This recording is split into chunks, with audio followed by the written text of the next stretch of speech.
नमस्कार दोस्तों। जैसे कि आपको पता है अभी केबीसी का 15वां सीज़न चल रहा है और अभी तक केबीसी में 14 सीज़न कंप्लीट करके ये 15वां सीज़न चल रहा है। तो दोस्तों उसमें देखा होगा आपने कि कई सारे लोग जो कॉन्टेस्टेंट होते हैं वो करोड़ों रुपए तक जीत जाते हैं। 1 करोड़ तक जीत जाते हैं। कई लोग आखिरी सवाल का जवाब दे करके 7 करोड़ रुपए भी जीत जाते हैं।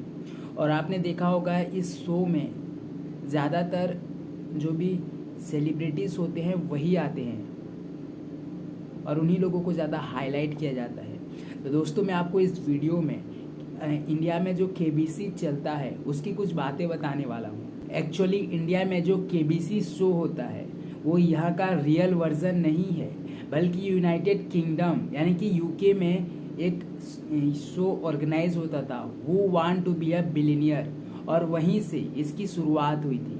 वैसे तो मार्केट में बहुत सारी ऐसी अर्निंग यानी कि जो भी गेमिंग शोज होती हैं टेलीविज़न पर, जैसे कि बहुत सारी होती हैं गेमिंग शो, ये देख सकते हैं अभी लिस्ट है, इस तरह से बहुत सारी होती हैं। लेकिन इन सब में केबीसी यानी कि हु वांट टू बिलियनियर बहुत ज़्यादा फेमस है।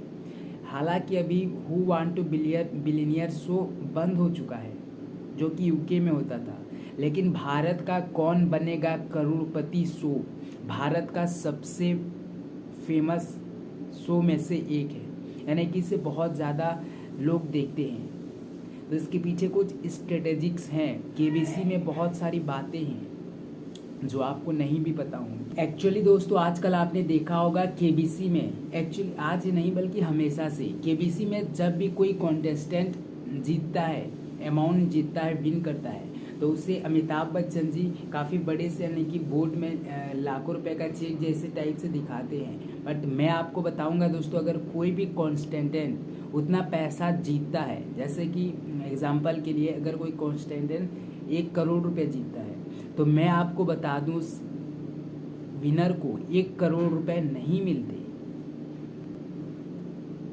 बल्कि अगर वो 1 करोड़ रुपए जीत रहा है तो अकॉर्डिंग टू 194B एक्ट के तहत उसमें से 30% टैक्स कटता है और भी कुछ टैक्स कटता है, यानी कि करीब 32 से 33% उसका टैक्स कटता है, क्योंकि मतलब कि वो इंसान उस पैसे को कमाया नहीं है, वो जीता हुआ है, जैकपॉट लगा है या फिर कहीं से वो विन किया है अचानक करोड़ों रुपए। तो एक्ट के तहत 194B के तहत गवर्नमेंट उसका टैक्स 30 to 33% तक काटती है। यानी कि अगर वो 1 करोड़ रुपए जीत रहा है तो उसे करीब 70 लाख रुपए तक मिलता है। और वैसे ही अगर वो 7 करोड़ रुपए भी अगर विन करता है तो उसमें भी 30 to 33% तक टैक्स कटता है। यानी कि ये नहीं होता कि अगर आप 7 करोड़ जीत गए तो आपको 7 करोड़ मिल गया, 1 करोड़ रुपए आप जीत गए तो 1 करोड़ पूरा मिल गया। आई होप दोस्तों ये बात आपको नहीं पता रही होगी पहले से।